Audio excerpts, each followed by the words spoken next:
আসসালামু আলাইকুম, সবাই কেমন আছেন? আশা করি সবাই অনেক ভালো আছেন। আলহামদুলিল্লাহ, আমি অনেক ভালো আছি। আল্লাহ পাক রব্বুল আলামিন সূরা বাকারার ৩৯ নম্বর আয়াতের মধ্যে বলতেছেন যে, আর যারা কুফরিতে লিপ্ত হবে এবং আমার আয়াত সমূহকে প্রত্যাখ্যান করবে তারা জাহান্নামবাসী, আর তারা সেখানে সর্বদা থাকবে। এখানে কুফরি মানে হচ্ছে যে অস্বীকার করা, অর্থাৎ আল্লাহকে অস্বীকার করা।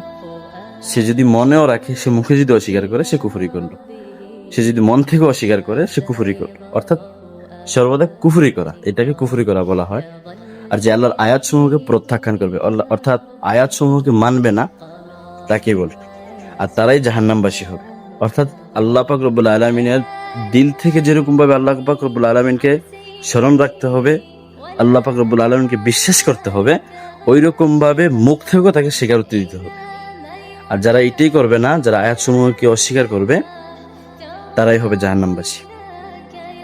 আশা করি সবাই বুঝতে পেরেছে।